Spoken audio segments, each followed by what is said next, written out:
여러분 안녕하세요. 네, 오늘은 김부선 씨 이야기를 좀 해보겠습니다. 김부선 씨에 대해서 김문수 지사하고 저하고 큰 걱정을 했어요. 뭐 그럴 리는 없겠지만 이재명이 만에 하나라도 이 나라에 대한민국의 대통령이 된다면 대한민국도 사망 선고를 받은 거나 마찬가지지만 이 김부선 씨도 정말 일실상으로 굉장한 불안, 또 어느 날 갑자기 여배우 뭐 극단 선택 이러면서 기사가 뜰 것이 아닌가, 이런 걱정을 했습니다.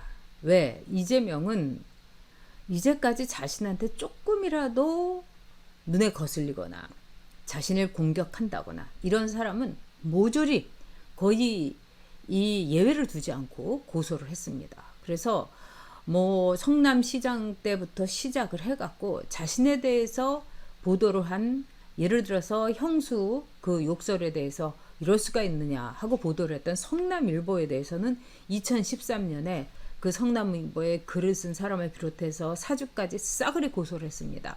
아마 언론중재법이, 재갈법이 통과가 된다면 거기에 가장 큰 수혜를 입을 사람은 문재인과 아마 이재명일 겁니다. 또 뿐만 아니라 이 형수 욕설 문제, 또 자신이 어떤 조폭 단체하고 이 관계가 있다. 그리고 이재명이 일종의 수의 계약을 한 곳은 종북 단체에 가까운 곳이다. 이렇게 올바른 보도를 한 언론사를 모조리 고소를 한 겁니다. 또 이재명은 여러분도 아시는 것처럼 자기 조카, 그러니까 형님의 아들도 고소를 했습니다. 이렇게 무시무시한 이재명, 그런데 그 이재명이 고소를 하지 못한 유일한 사람이 누구냐? 바로 김부선입니다. 그래서 김부선 씨가 얼마 전에 여성, 약자, 인권 이렇게 입을 올리는 이재명이 진짜 역겹다. 딸과 나를 허언증 환자로, 나를 마약쟁이로 몰았다. 그런데 나는 이재명과 사귀었던 15달 동안에 정말로 이재명에게 어떤 금품이나 또는 어떤 요구를 하지 않고 만나줬다. 이렇게 이야기를 했습니다. 김부선 씨가 참 형편이 어렵죠. 그런데도 김부선 씨가 본인 말로도 제주도 여자들의 자립심과 독립심, 그 다음에 자존심으로 이재명하고의 사이에서 그 어떤 금품도 오가지 않았다. 이렇게 얘기했습니다. 저는 뭐 마찬가지 또 이 김부선 씨와 생각이 같습니다. 그런데 이 이재명이가 유일하게 고소하지 못한 김부선. 그렇지만은 이재명 씨가 김부선 씨라면은 지금도 부들부들 떨고 있을 정도라고 합니다.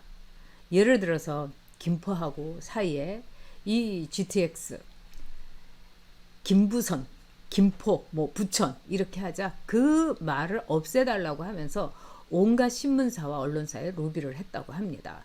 그 정도로 김부선이라는 이름은 아마 이재명한테 가장 뼈아프고 가장 지워버리고 싶은 흑역사일 겁니다.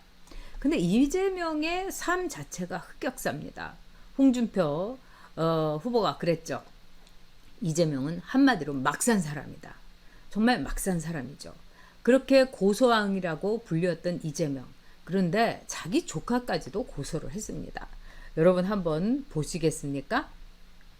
자, 이게 2018년 5월 14일. 그러니까 이재명이가 경기도지사, 네, 그 막 선거 열심히 하겠다고 하면서 선거운동 막 하고 이랬을 때죠. 즉 성남시장에서 대선 후보로, 그리고 경기도지사로, 참 이재명이의 말하자면은 이 출세는 거의 이 피라미드처럼 쫙 올라간 거였습니다. 이 조카가 이런 글을 올렸어요. 2016년에 이재명 씨와 관련된 글을 올렸을 당시 이재명 씨가 명예훼손으로 저와 어머니를 고소했다가 저희가 변호사를 선임하자 고소인 이재명 측에서 취하했습니다. 소송에 의한 피로도를 높여 행동하지 못하게 하는 게 수법이 아닐까요? 현재까지도 이재명 씨는 고인이 된 아버지와 홀로 남은 어머니에 대한 소송도 취하하지 않은 상태입니다. 그리하여 이번에도 지방선거가 가까워 올수록 외압을 받고 있어서 법적 조치를 당할 수도 있기에 부득이하게 이재명 씨와 관련된 글을 삭제합니다. 양해 바랍니다. 이랬습니다. 정말 여러분 무서운 사람이죠. 그러니 이 김부선 씨 역시 굉장히 부들부들 떨지 않을 수 없을 겁니다. 왜 김부선 씨가 이렇게 언론에 많이 나올까? 그리고 김부선 씨는 왜 우리에게 참 이렇게 잠잠할만 하면은 SNS에 글을 올려서 이재명과 김부선에 대한 얘기를 이렇게 할까? 우리가 한번 냉정하게 따져보도록 하죠. 어떤 혹자는 김부선 씨가 관종이라서 그렇다. 김부선 씨가 이재명에 대해서 미련이 있어서 그렇다. 또 김부선 씨가 말하자면 여배우로서 자기 자신의 몸값을 올리기 위해서 그렇다. 온갖 말로 김부선 씨를 폄하합니다. 저는 그렇지 않다고 생각합니다. 김부선 씨는 왜 그럴까요? 김부선 씨는 홍준표 선수가 얘기한 대로 이재명과 본인도 확인한 대로 무상 연애를 한 사람입니다.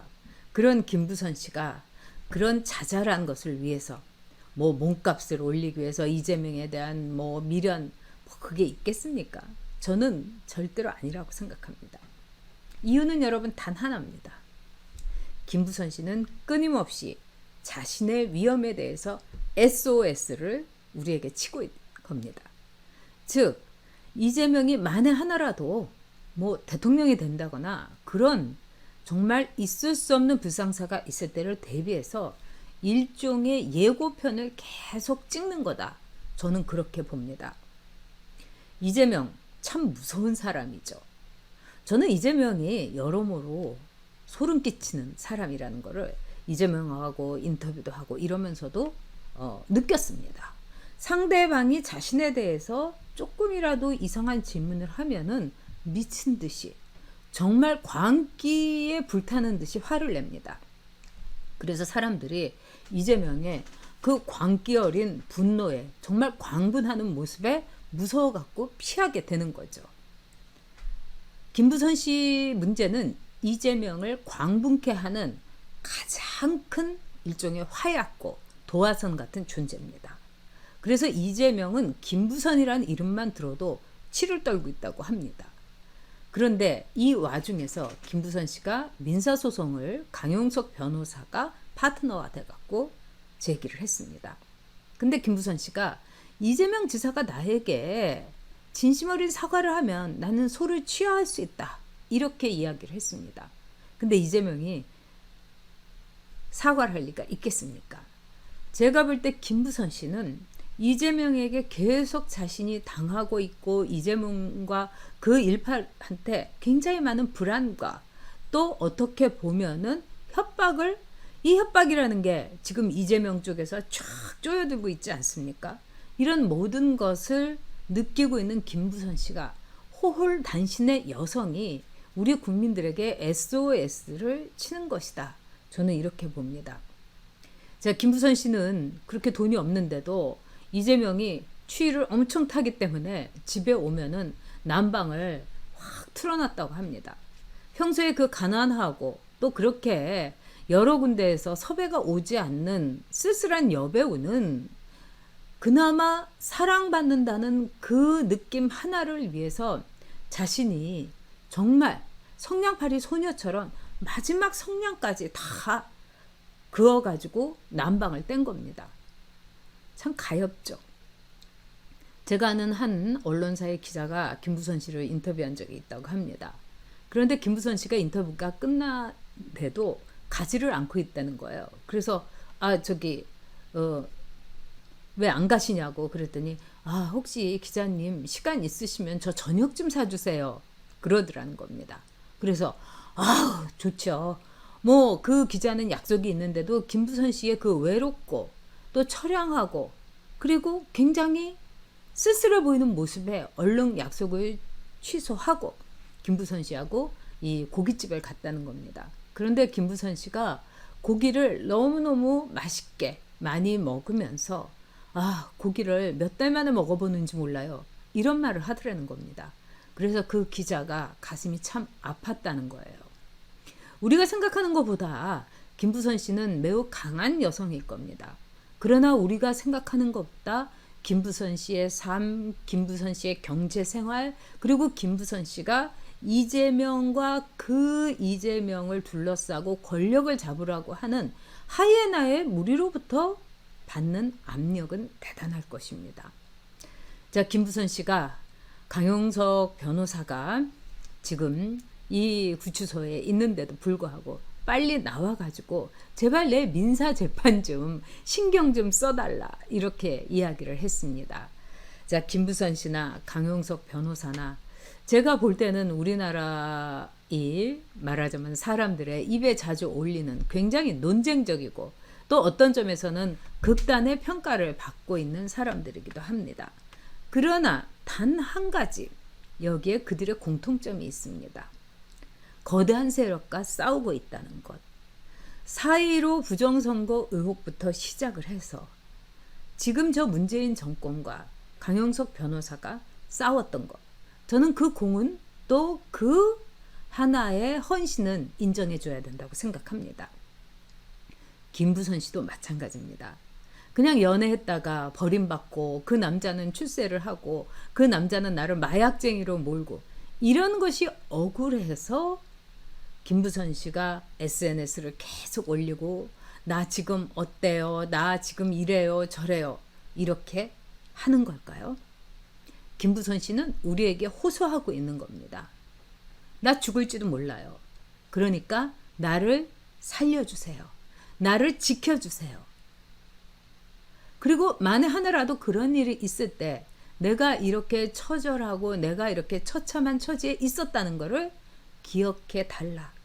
이런 저는 절절한 호소가 아닌가 생각합니다. 김부선 씨가 이런 얘기를 했죠. 이재명이 그 입으로 약자와 인권과 그 다음에 여성에 대한 이 엄청난 자기가 의식 있는 사람인 양 이야기하는 거 진짜 역겹다. 이렇게 이야기를 했습니다. 그러면서 김부선 씨는 덧붙이기를 이런 말도 했죠. 참 가슴이 아프다. 여배우로서 또는 여성으로서 한 딸의 어머니로서 김부선 씨의 심정이 오롯이 들어있는 일종의 고백이 아닌가 싶습니다.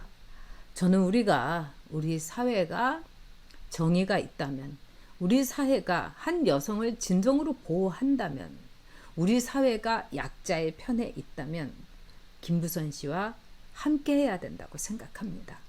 김부선 씨의 SNS는 우리 모두에게 도와달라는 SOS이기 때문입니다.